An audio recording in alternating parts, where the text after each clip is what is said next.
follow agad yung kasama ko. So parang I am very, very grateful.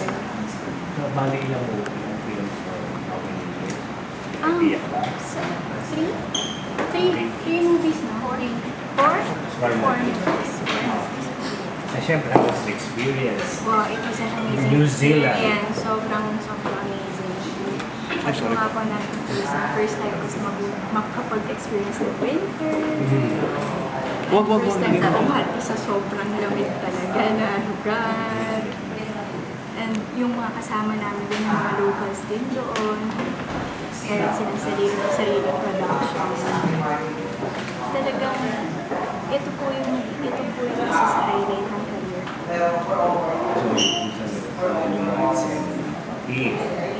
Nung una, hirap na hirap po ako.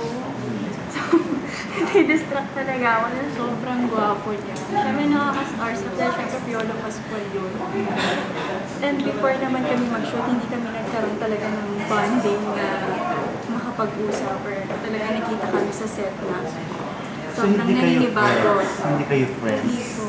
Hindi kayo, pero nagkakilala kayo before ginawa mo? Hindi pa. Doon lang kami talaga doon lang talaga Opo, doon. Kaya talagang first Ilang ako. Yan, pakikwento lang yung paano ka nakipag-eye to eye contact kay PJ. Nahirapan ka doon? Nahirapan ako. Sobrang gwapo niya. Hindi ko siya matignan. First, second shooting day namin talaga. Parang may mga eksena kami. Yung nakita niyo kanina sa Rushes, nakailang takes yun. Dahil hindi ako makatingin sa kanya. Pero syempre sabi ko, kailangan kayanin. Mga ilang... Na-feel mo ilang or kilig? Lahat na po, halo. Mixed emotions na. Kinilig na ako, nailang na ako, nahiya na ako, na-starstruck ako sa kanya. Ilang takes na? 5? 5 takes yung tinginan pa lang. Eh yung kissing scene. Ilang takes? Wala pa po, wala pa. Ay, lalo pa yan. So dun sa ano, naman kanina sa dun sobrang lamig sa New Zealand. Sobrang lamig talaga. Hindi kanya niyakap-yakap para umiiyak. Hindi mo siya niyakap. Para maka-feel mo na ng Hindi mo ayakap scenes pa.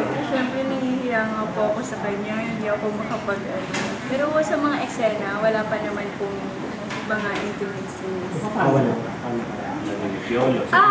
In between takes, nagkukwentuhan na po kami. So hanggang sa tumatagal ng taping, nagiging comfortable na po ako sa kanya. Hanggang sa parang nagiging normal na. Nakakatulong po talaga yung bonding. So,